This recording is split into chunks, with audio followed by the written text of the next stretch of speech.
ஒரு கப்பல்ஸ்குள்ள சண்டை வருது அப்படின்னாலே ஒன்று ரிலேஷன்ஷிப்காக இருக்கணும். மாமனார் மாமியார் ஃபேமிலிஸ் நிறையா இருக்கும். ரெண்டாவது பார்த்தீங்கன்னாக்கா மணி மேட்டர்ஸ். 60% சண்டை மணி மேட்டர்ஸ்னால வருதுன்னு ஒரு ஸ்டாட்டிஸ்டிக்ஸில் சொல்கிறாங்க. ஒரு மிஸ் அண்டர்ஸ்டாண்டிங். ஸோ இந்த ஒரு 4 கோல்டன் ரூலை நீங்கள் ஃபாலோ பண்ணுறீங்க அப்படின்னாக்கா நீங்கள் இந்த ஒரு கப்பல்ஸ்குள்ளே வரக்கூடிய ஒரு ஃபைனான்ஷியல் மிஸ் அண்டர்ஸ்டாண்டிங்கை கண்டிப்பாக குறைக்கலாம். அது ரொம்பவே சுலபந்தான். பட் இந்த ஒரு 4 ரூல்ஸை மட்டும் ஃபாலோ பண்ணுங்கள். ஃபஸ்ட்டு என்னன்னாக்கா, உங்களுக்குள்ள அந்த ஒரு தகவல் பரிமாற்றம்ன்றது ரொம்பவே அவசியம். ஹஸ்பண்ட் அப்படின்னாக்கா அவர் செய்யக்கூடிய விஷயங்கள், எவ்வளோ டெட்டு நமக்கு வச்சுருக்கோம், எவ்வளோ சேவிங்ஸ் நம்ம வச்சுருக்கோம், இதை பற்றி நம்ம வந்து ஃபைனான்சஸை பற்றி பேசுகிறதே கிடையாது. எவ்வளோ லைஃப் இன்சூரன்ஸ் வச்சுருக்கோம், முக்கியமாக கடன். ஒரு பிஸ்னஸ் பண்ணுற ஒரு ஹஸ்பண்ட் வந்து ஒய்ஃபுக்கிட்ட எவ்வளோ கடன் இருக்குன்னு சொன்னதே கிடையாது. அவங்களுக்கு அதை பற்றி ஐடியாவும் கிடையாது, அவங்களும் அதை பற்றி கேட்குறது கிடையாது. ஸோ அந்த ஒரு ஃபைனான்ஸ் பற்றின ஒரு விஷயம் என்ன ஆகுனாக்கா, கொஞ்சம் ஓப்பனாக இருந்தாக்கா எல்லாருக்குமே அது வந்து ஒரு பெட்டராக இருக்கும். ஃபைனான்ஷியல் டிசிஷன் எடுக்கிறது அப்போ தானே அவங்க வந்து ஹஸ்பண்ட் இவ்வளோ சஃபர் ஆகுறாரு, இவ்வளோ டெட் இருக்குது அப்படின்னு தெரிய வரும் அவங்களுக்கு. இல்லைன்னா என்ன ஆகுனாக்கா, அவங்களும் வந்து எனக்கு இந்த மாதிரி வெக்கேஷன் போகணும், இந்த ஒரு இடத்துல போய் வாங்கணும், இது வேணும் அது வேணும்னு சொல்லிட்டு இது அவரால் மேனேஜ் பண்ணவும் முடியாது, சொல்லவும் முடியாது. ஸோ ஒரு குடும்பம் அப்படின்னாக்கா அந்த ஒரு டிரான்ஸ்பரன்சி இன் ஃபைனான்சஸ், தகவல் பரிமாற்றம் ரொம்ப இம்பார்ட்டண்ட். ரெண்டாவது, ஃபைனான்சஸ் அப்படின்னாலே வந்து எக்ஸ்பென்சஸ். அந்த எக்ஸ்பென்சஸை வந்து எல்லாருக்குமே வந்து ஒரு ஒப்பீனியன் இருக்கும். ஒப்பீனியன் இல்லாத ஒரு பர்சனே கிடையாது.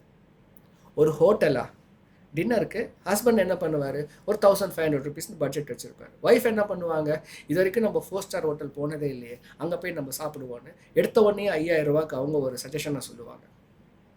இதில் தான் வந்து என்ன ஆரம்பிக்கும்னாக்கா ஒரு மிஸ் அண்டர்ஸ்டாண்டிங்கே ஆரம்பிக்கும். ஸோ என்ன பண்ணுங்க, பட்ஜெட்டிங் அப்படின்றது 2 பேருமே வந்து சேர்ந்து செய்ய வேண்டிய ஒரு விஷயம். அது என்ன பட்ஜெட்டிங் அப்படின்னாக்கா, நமக்கு ஒரு ஐடியா இருக்கும், ஆனால் அதை வந்து அவங்களும் அதை வந்து புரிய வைக்கணும், எடுத்துக்கணும். ஃபார் எக்ஸாம்பிள் ஸ்கூல் எடுத்துங்க. ஹஸ்பண்ட் என்ன சொல்லுவார், ஒரு நார்மல் ஸ்கூலில் போட்டால் பரவாயில்லம்மா அப்படின்னு நினைப்பார். ஆனால் ஒய்ஃப் என்ன சொல்லுவாங்க, சிபிஎஸ்சியில் தான் படிக்க வைக்கணும், அப்போ தான் நல்லா படிப்பாங்க. ஹஸ்பண்டுக்கு என்ன ஆகுனாக்கா 30 or 40% என்ன ஆகுனாக்கா ஒரு பெரிய ஒரு எக்ஸ்பென்சஸ் ஸ்கூலில் போடுற மாதிரி இருக்கும். பட்ஜெட்டிங் அன்றாட செய்யக்கூடிய செலவுகள், வீட்டுக்கு எவ்வளோ ரெண்ட்டு, இது எல்லாமே வந்து எனக்கு இவ்வளோ தான் சம்பளம், இதில் நான் இவ்வளோ சேமிக்கணும், ஒரு லாங் டேர்முக்கு சேமிக்கணும், ஒரு வெக்கேஷன் போகணுன்னா சேமிக்கணும், ஒரு கார் வாங்கணுன்னா சேமிக்கணும், அதை போய் நம்ம கடனில் வாங்கக்கூடாது. ஸோ நம்ம இவ்வளோ தான் நம்ம ஸ்பெண்டு பண்ணணும் அப்படின்னு ஒரு பட்ஜெட். சில நேரங்களில் ஒய்ஃப் ரொம்ப செலவாளியாக இருப்பாங்க, சில நேரங்களில் ஹஸ்பண்ட் ரொம்ப செலவாளியாக இருப்பாங்க. Please come to a consensus. இதுதான் பட்ஜெட்டிங். ரெண்டாவது. மூணாவது, எல்லாருக்குமே ஒரு ஒப்பீனியன் இருக்குங்க. இன்னைக்கு பார்த்தீங்கன்னாக்கா லைஃப் ஸ்டைல் அப்படின்றது வந்து காமனாக இருக்கக்கூடிய ஒரு விஷயம். நம்ம நெய்பர் எப்படி இருக்காங்க, நம்ம அப்படி மேட்ச் பண்ணணும்னு ஆசைப்படுவோம். நம்ம கலீக்ஸ் எப்படி இருப்பாங்க, நம்ம மேட்ச் பண்ணணும்னு ஆசைப்படுவோம். இன்னைக்கு என்னோட ஃப்ரெண்டோட ஒரு ஒய்ஃப் என்ன பண்ணுறாங்கன்னாக்கா, இண்டிபெண்ட்டாக அவங்க ஒரு ஓவர்சீஸ் ட்ரிப்பு போயிட்டு வராங்க. ஸோ என்ன ஆகுதுனாக்கா, மற்றவங்களோட கருத்து, ஏன்னா இவர் என்ன பண்ணுறாரு, என்னோட ஃப்ரெண்டு வந்து அவர் ஒரு 1 year முன்னாடி போயிருந்தார். இப்போ ஒய்ஃப் என்ன பண்ணுறாங்க, இப்போ அவங்க தனியாக போயிட்டு வராங்க. எக்ஸ்பென்சஸ் மேலே மேலே போயிட்டே இருக்குது. ஸோ மற்றவங்களுக்கும் ஒரு ஒப்பீனியன் இருக்குது. அது எப்படி நம்ம வந்து ரீசனபுளாக மேட்ச் பண்ணுறது, அது கண்டிப்பாக லைஃப் ஸ்டைல் ப்ராப்ளம் வரத்தான் செய்யும்.